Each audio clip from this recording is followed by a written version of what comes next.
he would never have testified except for that ex parte meeting where Judge Glanville pressured him as well as Ms. Hilton. So I believe that it does go to his state of mind while he started to testify. Or let's find out. I'd be speculating. Okay. Ms. Hilton. When I looked at Mr. Sharp's motion, Happy birthday, though. I didn't see the January. So there's the picture or the post is attached, and there's this kind of weird little thing floating over the post on the right border.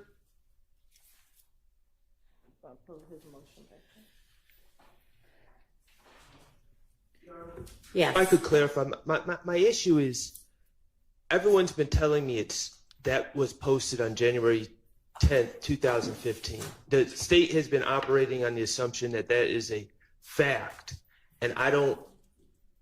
It hasn't been established. Yeah, I don't understand how this has been established as a fact. We'll hear from Ms. Hilton.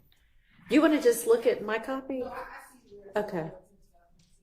We're double checking, but my understanding is Quindarius, Morning, Star Wars Giant. I believe in his interview says that he took this picture and that the picture was taken prior to January 10th. It may have been posted on January 10th. That's not the issue, is when the picture was taken. The post has this date hovering on it. Correct. That's his issue. Right. So as far as the January 10th, I think there's an explanation as to why the January 10th is there. So if it's to come out, there's an explanation for the January 10th. Okay. So a couple of different things. Okay. Did the post ever look like this rendition or do you have what you intend to submit? Let's start there. Your Honor, so Max Short wants to keep out some social media evidence. So okay, and what you intend to submit will have this little January 10th box hovering? Your Honor, we don't even know if we're planning on introducing this picture. So that's why I think he's doing it precautionary, but this is not any. Okay, hold on. Well, then I guess, Mr. Shart, you can use the post without the January 10th hovering over it, if you want to use it. My cards face up on the table.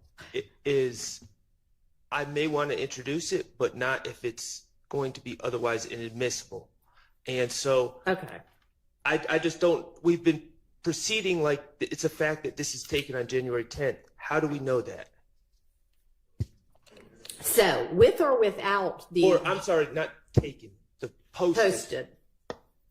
What's your basis for asserting that it is posted on January 10th?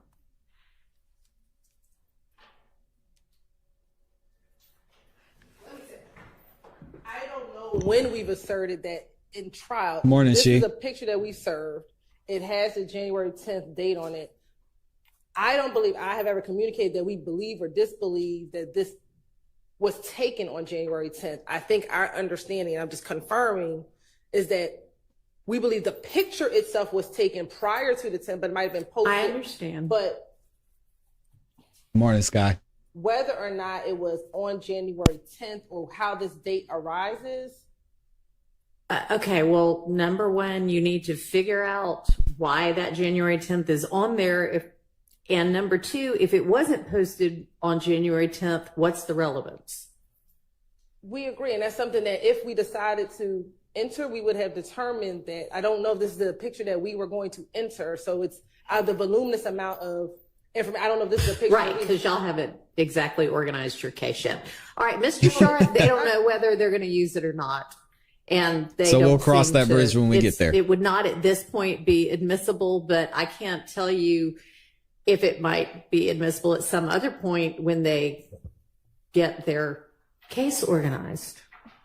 And you're right, it's not about the case not being ordered. It's about whether or not we were using this particular piece of evidence. Like there, we have a multiple of social media. Right. Well, you don't know whether you're using it, and you don't know whether it is relevant. So, because you don't know when it was posted, or why you think January 10th is on there. So we just don't know. So, Your Honor, in the previous motion, the state asserted it was posted a couple hours after the killing of Donovan Thomas. So if that is not the case and they cannot assert that, I would ask that this post be deemed inadmissible because it has no relevance, and I'm not going to deem it inadmissible because maybe at some point during their case they'll come up with why they think that.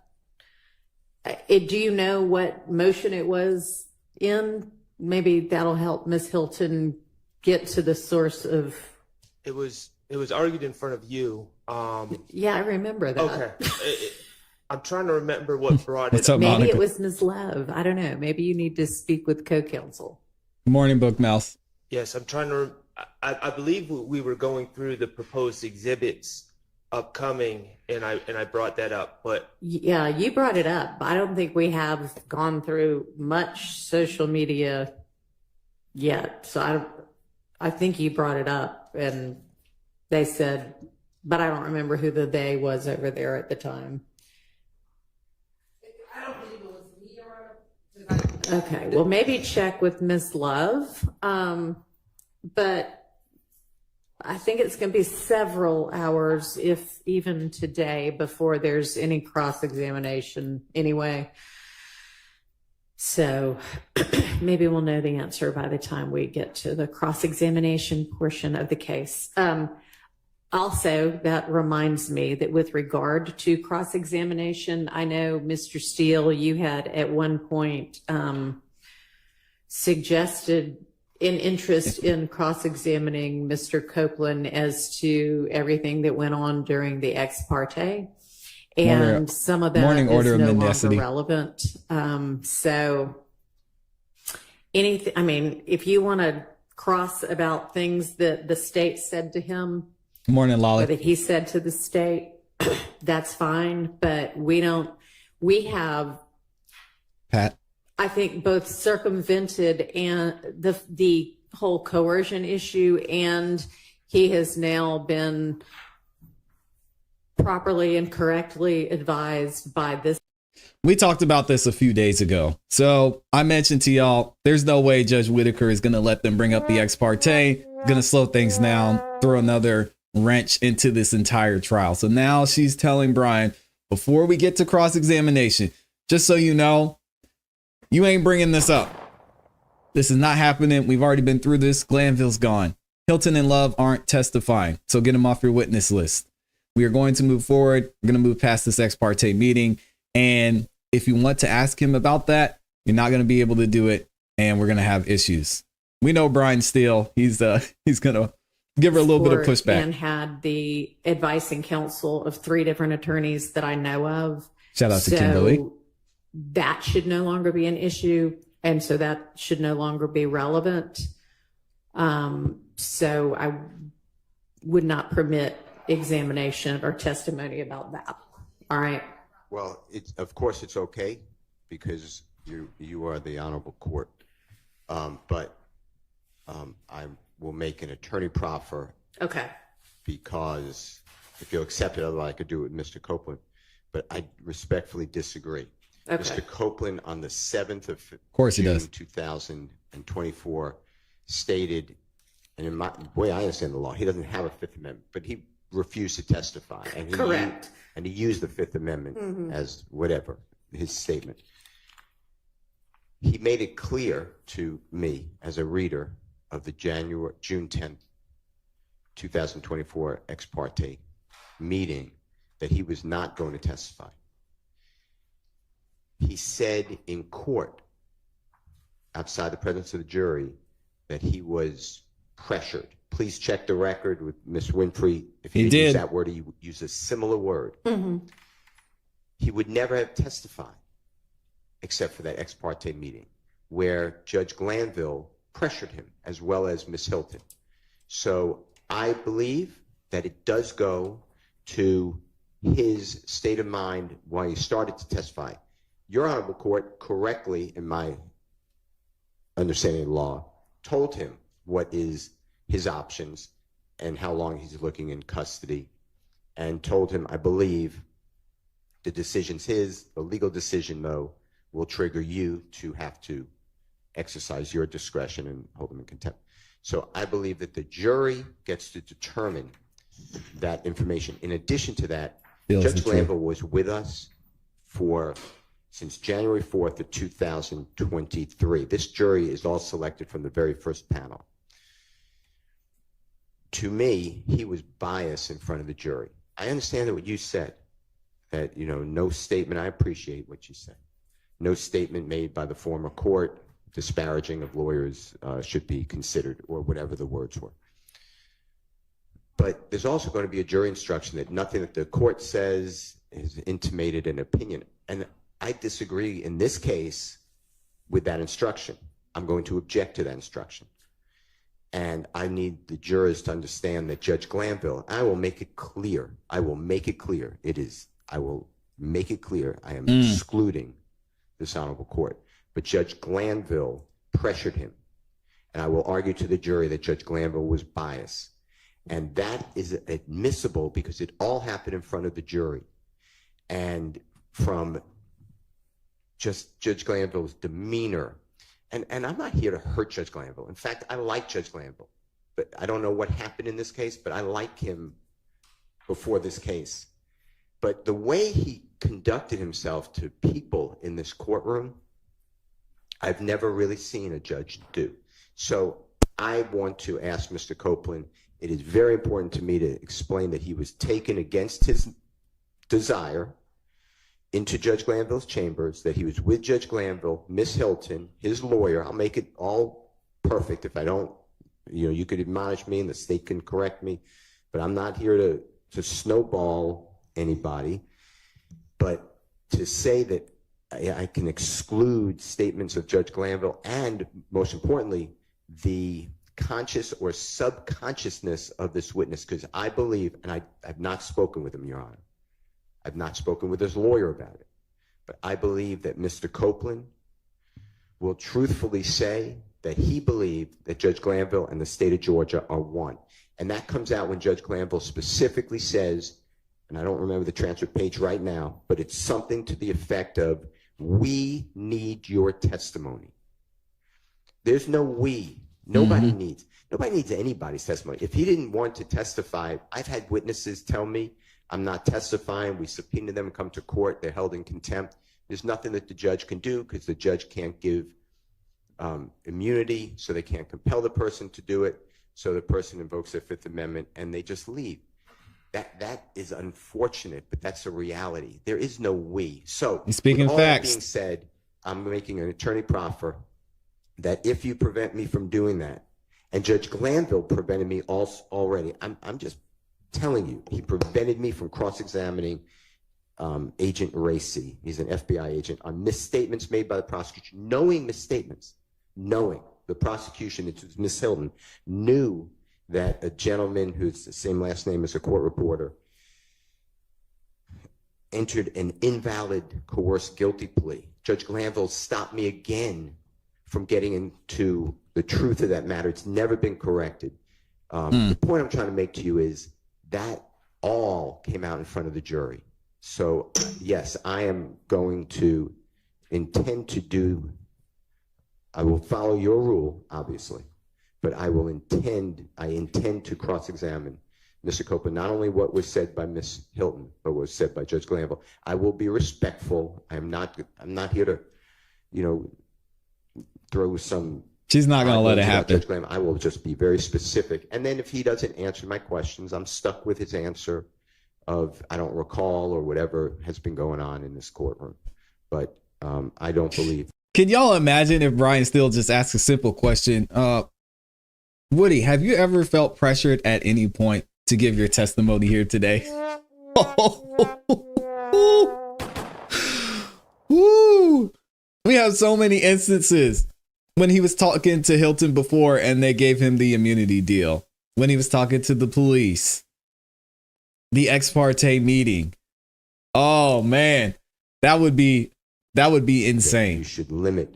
We'll see if it happens. I didn't do that. You know, all that to me, that was very hurtful to me. And I don't mean hurtful. I mean, you know, it was offensive to our law. That's how I took that. And I know what you said about it. I know what Judge Krause said about it. I look at it totally differently. I've never had a judge do that. I've never read. Judge Krause was wrong. I know you've done a lot. Judge Whitaker was wrong. I've never read a judge doing that. I've never seen a prosecutor do that.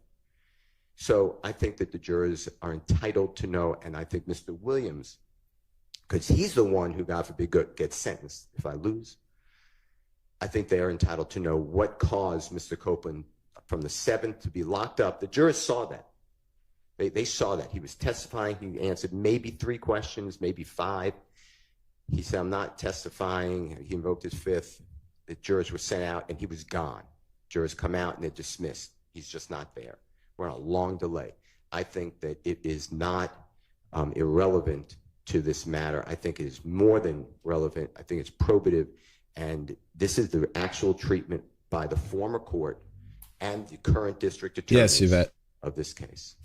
Okay, I understand your argument, and I am not making my ruling in any sort of an effort to protect Judge Glanville. I do not believe it is relevant to the issues for this jury to determine. With regard to whether Mr. Copeland's testimony between the 7th and the 10th was, I'm sorry, between the 10th and the 12th, was impacted by the ex parte on the 10th. I asked everybody, do we want to do the entirety of Mr. Copeland's testimony over? That's true. And she did. Everybody said, no, we want what got testified to between the 7th and the 12th at 3 p.m. So y'all. Yeah, but Judge Whitaker is missing the point, though. This is about the trial. It's not necessarily about Woody's testimony. Yeah, that's great that Glanville's gone, but this is about the trial as a whole. Woody should not be here and should not be a witness testifying because, as Brian Steele said, his rights got taken away and he didn't want to be there. He would have pled the 5th. He was going to plead the 5th. Melnick said that, but he was coerced in several ways through him being given immunity, through the ex parte meeting. So unless we're just going to remove Woody as a witness, then Judge Whitaker has it wrong and she's missing the whole point here, which is unfortunate. Thank y'all for the super chats. I'll be reading them shortly. The opportunity to have it all done over, and you chose not to do that. You can ask him about the immunity. Crazy. And whether he'd be testifying without being ordered to, that's fine. But beyond that. Oh, I'm sorry, y'all. You hear what she's saying? We don't have to ask him. His representation on June 6th, before he was even planning on going to court, his representative, John Melnick, said, Miss Love, my client is going to plead the 5th. And then they rushed and got him this immunity. So if he pled the 5th, he would get locked up. It's just straightforward. So Judge Whitaker is being so disingenuous right now. I don't know if it's because what Bruce Harvey said, she's just new to the case and doesn't have all the context. And she's not putting 2 and 2 together, but he didn't want to testify. We know this for a fact. I don't know how she's missing this. Ask him about the immunity and whether he'd be testifying without being ordered to, that's fine. But beyond that, the ins and outs of what happened in the ex parte with regard to whether there was a biased judge or not are, in this court's legal opinion, not relevant to these issues. And honestly, even we need your testimony, Judge Glanville had made a determination that Mr. Copeland's testimony and compelling that testimony by an immunity grant was in the public's interest. And so the we there is Judge Glanville, or can very easily be understood to be Judge Glanville saying we the public, and not we, me, and the state. So I appreciate your proffer, but my ruling stands. Can I just add to that then? Sure. So, Wow. Yeah, I'm out on Judge Whitaker. I don't know about y'all. This is hard to watch. She's completely disregarding so many things that we've seen. Evidence of emails, Woody himself saying that. Imagine Brian Steele gets up there. Woody's on the stand. Woody, how you feeling this morning? I don't know. I don't even want to be here. Oh, I'm sorry you don't want to be here. Let's explore that a little bit. Why don't you want to be here? They made me be here. Oh, really? You felt coerced? I mean, what are we doing? Ah, man, this is sad. The mind and the ears of Mr. Copeland, not a reader who can say, well, that's the public. In addition, And Judge Glanville said Jeez. to Mr. Copeland, on cross-examination, you are going to get tremendous cross-examination. And they know you better than we do. So they know what you did. The they, I would ask Mr. Copeland, is referring to Mr. Williams, Mr. Ryan, Mr. Nichols, Mr. Stillwell, Mr. Kendrick, and Mr. Huey. And that presumes guilt, because Mr. Williams does not know the reality that Mr. Copeland has done all this other things, like pull a gun on Mr.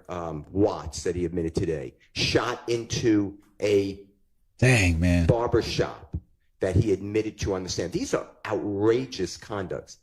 For Judge Glanville to make that statement, Thank you, Kim yes, Randall. the jurors should hear about it and the effect of Mr. Copeland. And you are respectfully taking away the opportunity that we are all given. Judge Glanville did this to a witness that's currently testifying. And if you don't realize this, because this is, I think your first witness. This is a big witness. He has been spoken about the entire case. I opened on him. I said that Mr. Copeland killed Donovan Thomas. To remove this, I believe, is going to be under the analysis of, has to be harmless beyond a reasonable doubt, because it's a constitutional violation. So I'd ask you to listen to the remainder of the June 10th, 2015 statement, because he's going to talk about, he already has, and if you can't understand it, the transcript seems to be, in my opinion, fairly accurate, where he talks about Mr. Williams. And if he didn't testify, none of this comes in.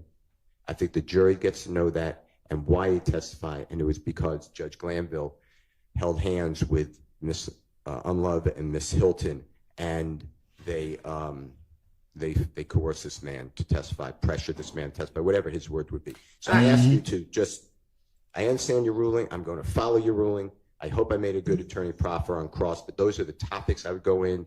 I would not go into, and he also was, by the way, I have, based upon information belief, he wasn't fed and did not drink from Friday when he was held in custody until Monday when he's in that star chamber. That's true. So I think that goes to his frame of mind as well.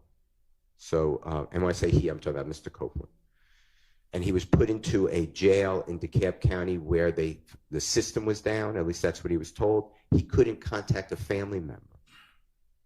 So I think that all that adding up to make his determination that, yes, I think that it's a corrupt system and the judge and the DA were going to hold me for not only this trial, but who knows how long 26 people can dispose of their case. All right. Well, that part we definitely dealt with. If he was not given, or you have reason to believe he was not given food or drink between Friday and Monday, that's something that certainly should have been raised in the coercion motions that several of you filed. Oh, please. You would have denied him anyway, Judge Whitaker. She's breaking my heart. She's breaking my heart, y'all. Might have impacted, several of you filed, because that might have impacted between the 10th and the 12th. But again, you all decided you wanted the testimony between the 10th and the 12th. And that was a strategic decision on your part because you believed that there were beneficial things that he said during that testimony. I think that advice that these defendants, through their attorneys, would vigorously cross-examine Mr. Copeland is correct and accurate advice, and that these defendants know him better than the state's attorneys know him or anybody else is not inaccurate as well. If you would like to, understanding the parameters of my ruling, provide some questions that you believe should appropriately be asked, I'm happy to consider those. And it may be that there are, I mean, you can absolutely, again, ask him about the immunity grant and the, you know, even right now, whether he is only doing this because it's avoiding jail for him. That's fine. You could explore that completely. All right. Good morning, Jen. You know, you say it to Mr. Shard all the time, and I always tell him, don't say okay, because it seems like you're Well, waving it. So no, it's not. By which I mean, all right, do you understand? Not all right, do you accept my ruling? Because I know you will abide by it, but you do not agree with the correctness of Yes. it. And then the last thing. Good morning, that I'd pretty like girl. to say, if I may. Yeah. When this honorable court said I didn't take up the opportunity to strike the entire testimony from the June 10th to the 12th, that's the law. The law is until that motion is filed of recusal. So I'm following the law, and there were beneficial points. I mean, you can just read the transcript where he testified under pressure or not, but that is in the case. So I believe that I have a right to ask him about, those days before you took over, before you gave him the proper admonitions and the correct law. So that's Okay. all. Thank you. So that the record is clear, I am suggesting that obviously the law with regard to the timing once a recusal motion has been granted, what you have to undo. Yes. What I'm saying is if you believed that there was coercion starting at some point earlier than that, based on a lack of food and drink or any kind of treatment like that, then that could have been brought up, and y'all chose not to bring that up or not to make that argument. And you all could have agreed to redo the entirety of the testimony, or you could have asked to redo the entirety of the testimony on the basis of it I'm with having you, been Juicy. coerced, and I would have considered that. Well, at the time, I was following the court's order, which I didn't think I even needed an order, but that I could cross-examine Mr. Copeland on everything that happened on the ex parte meeting. And that's when I made my ruling, or not ruling, sorry. That's when I said, Good morning, I want it DMC. out. In addition to that, I didn't want it out because I want to cross-examine him on why he did it. Paris. It's part, why he testified from the 10th to the 12th. That's part of the case, and I think that it goes to the jurors. The jurors are entitled to know who the prosecutors are and who the judge was. And it goes to their bias, their interest in the case, and their motivation on how they are prosecuting this case. So, Okay, I don't think that any order that I issued led you to believe that you would be able to, well, it may have led you to believe, but I don't think it should have reasonably led you to believe that you would be able to explore anything about what Judge Glanville said or did during that ex parte. I think that it was clear to me, whether you said it or not, the way I understand the rules, that's a part of this case, that's a part of this witness. Exactly. It comes out on cross or direct examination. The prosecutors can sit here and say now, maybe they're going to do it. I have no reason to believe that they are or not. But Mr. Copeland, we had a misunderstanding on June 10th, and we had a meeting with the judge, and your lawyer was there the whole time. They could do all that as well. But I don't see handcuffing Mr. Williams' lawyer on cross-examination when it is a reality case. Just like if Mr. Copeland went out and spoke on a jail call and made statements about things. That's his state of mind at the time. It may be relevant. I think it's relevant here. All right, I think it's relevant that Judge Glanville did this and Miss Hilton did this. Oh, so Brian Steele watched the interview we were talking about yesterday by, what was it, DJU TV or something like that? Lil Woody was talking about speaking with Thug and what happened between him and Thug. Again, I told y'all, man, they're out here talking. It's going to be brought up in court. That's exactly what Brian Steele's talking about. That's crazy. Jail call and made statements about things.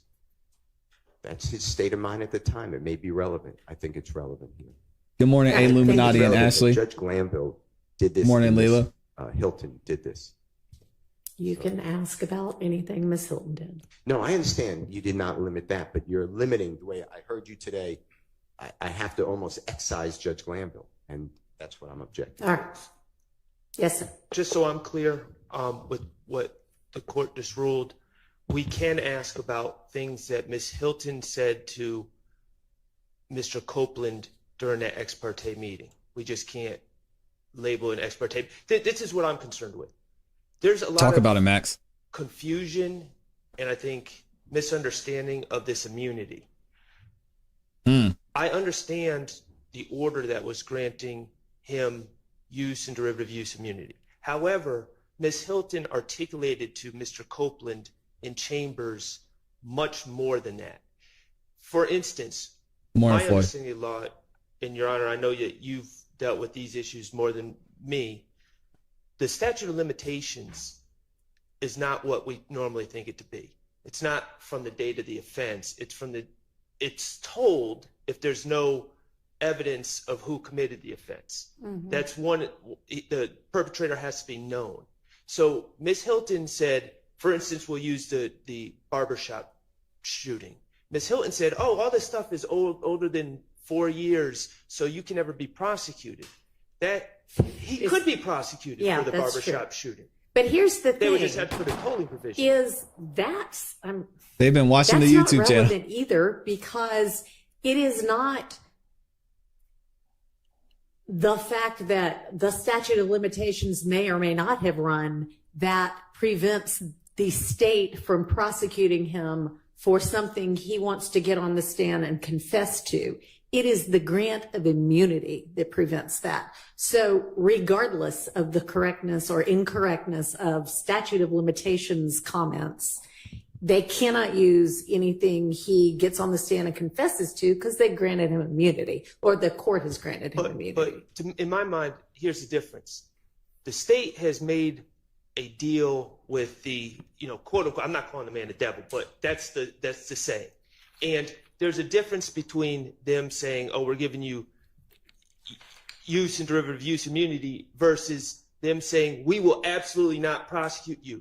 They Talk have about basically, I don't know if they checked with Rich Homie Kwan's father, but they've basically given this man carte blanche to never be prosecuted for anything he says. And if I was representing Kenneth Copeland later on and they indicted him for something like this, I would say, y'all must be crazy. Y'all got in the back room and told this man, you guys are never prosecuting him. So they've done more than giving him use immunity. They've given him blanket immunity for everything. And that, to me, is fertile ground for impeachment and cross-examination. And I think the jury needs to know they want Jeffrey Williams, they want Shannon Stillwell, they want these people so bad that they gave Mr. Copeland just full reign to run around Atlanta, do all these things, and as long as you get up on the stand, we're never going to prosecute you.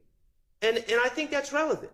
Okay, well, they didn't give him full reign to go do things he hasn't done yet. So, I mean, let's not get too far afield with this. Well, you may. So saying you have federal and state immunity, is it saying, yeah, you can just say whatever you want? And Miss Hilton said that to him. She said, the only thing I don't want you to say is that you killed Nut, or we're going to have to prosecute you. You can lie. That's fine. What are we doing here?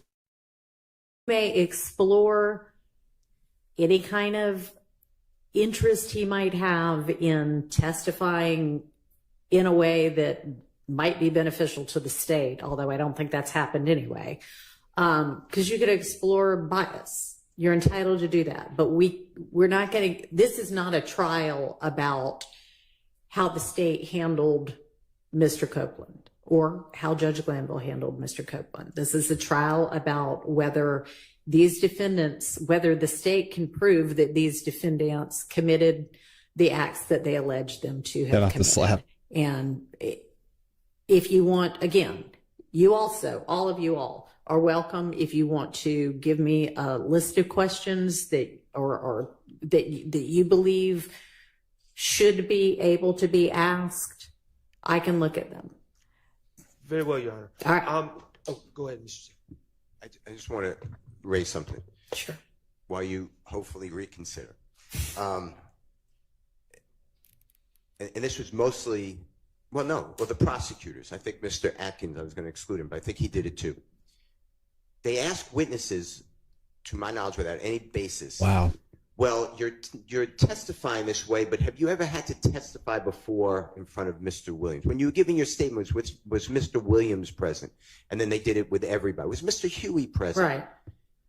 Right. I've objected every time. And it's totally, that's a crime of witness intimidation without any evidence. It's just, and they say, no, I haven't testified at all, but I don't remember, or I told you something wrong, or I didn't say that to you. I want to do now and show what the state is doing to witnesses. And I'm telling you, Your Honor, when Mr. Zachary comes, and I brought this up earlier in a pretrial meeting, my understanding is that Ms. Love had him served, he being Mr. Zachary, served with a subpoena.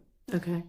It's a trial subpoena from what I was told. Ricky Richardson was his lawyer at that time. Ms. Love ordered Mr. Zachary the day before to drive from Augusta, Georgia, miss his job, to her office because she said if he doesn't come, Judge Glanville will lock him up. There was no trial going on. This in 2023. We were doing jury selection.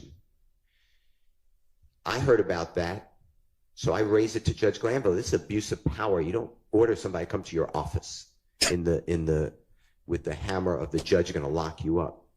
Judge Glanville said, put on your evidence. He gave me an opportunity. Everybody said they didn't want to testify, so I didn't call anybody. Ricky Richards, I didn't call anybody, so I forfeited the motion. But my point is to say that, somehow there's witness intimidation from Mr. Williams et al. I want to show what's really going on, and that ex parte meeting helps illustrate it. I will also ask Mr. Zachary, because I'm confident he'll know. It was not attorney-client privilege because it didn't just come from Mr. Richardson. He told me you can also speak with Mr. Zachary with Mr. Richardson, and he'll tell you the same. That's all we spoke about, coming to court. And he did come to the courthouse. I'm told that his father met him there too. This could be wrong because I'm not there. And then his father said, the law, there's no trial going on. My son's leaving. So there was no conversation. Okay. But my point is, this is not an isolated incident, and I'd like you to just allow the truth to flow. I'm not going to. Yeah, and shout out to Brian Steele. I mentioned two things in the chat earlier.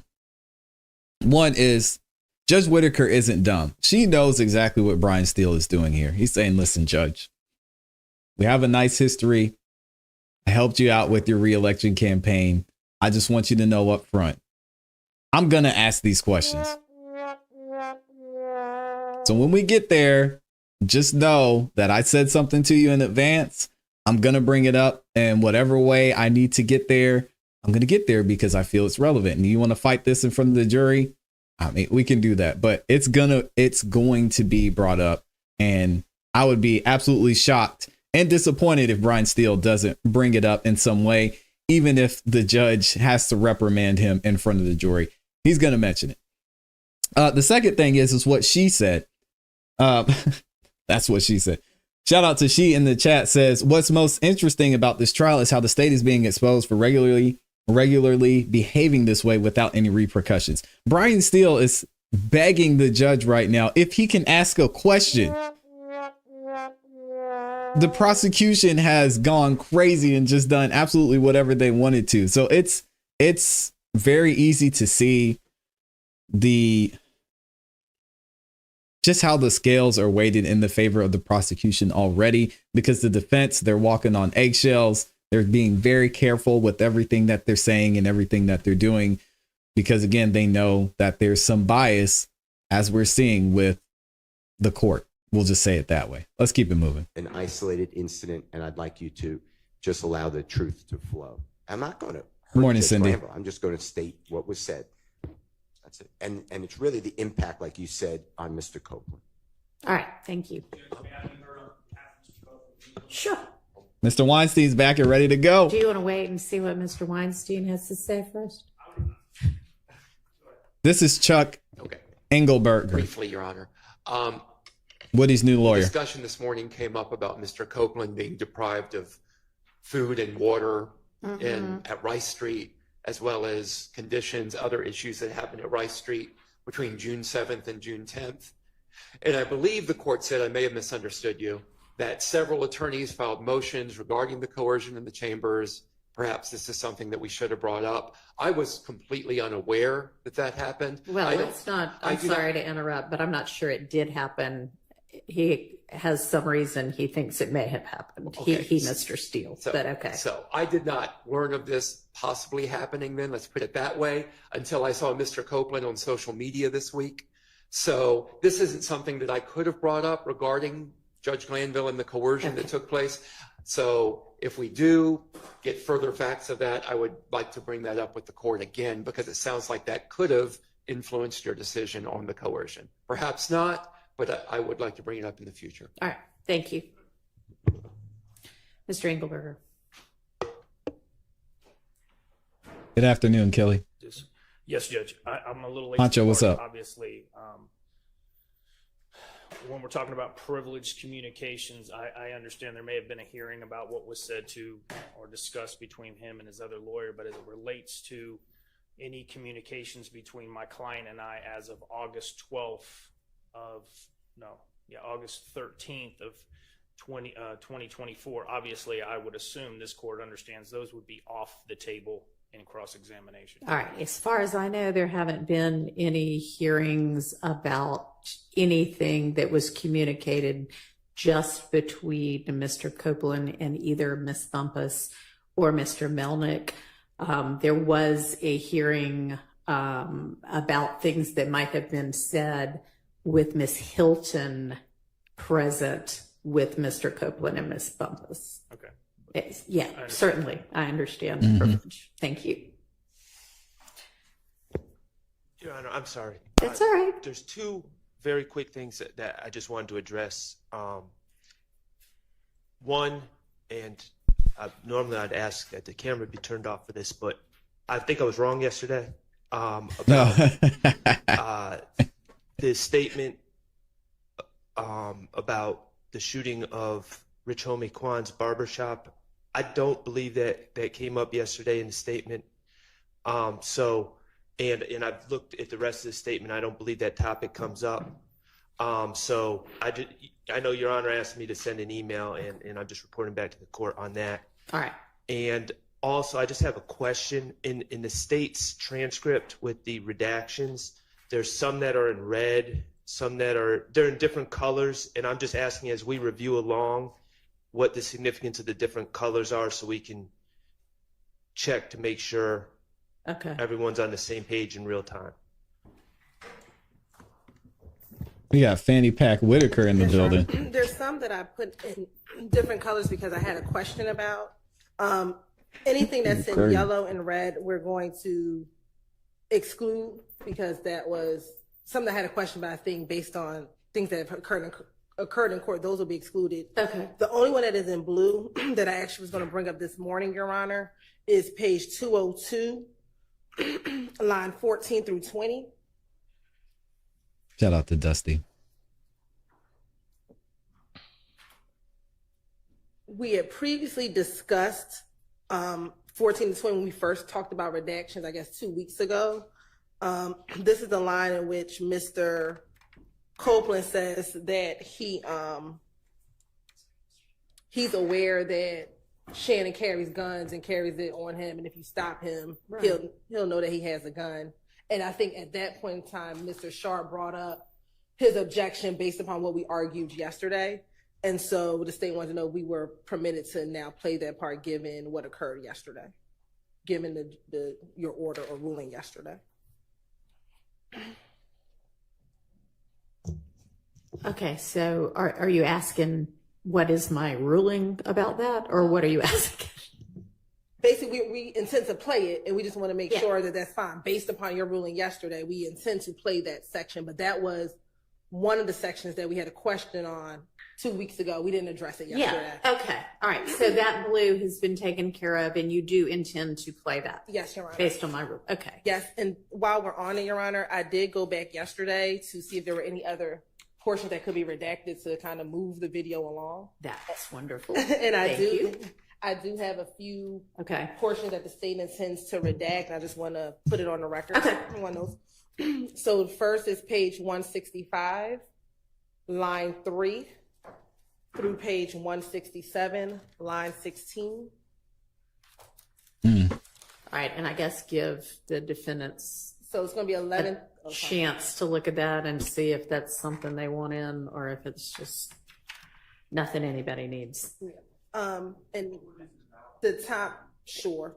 It is him saying that he needed to pay for the light bill, and that's why him and Deshaun were getting into issues.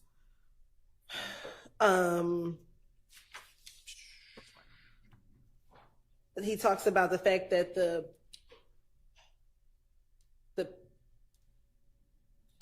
the stolen items that were found in his house were taken from individuals who went outside, who went to go do a jug, which went to go do a robbery.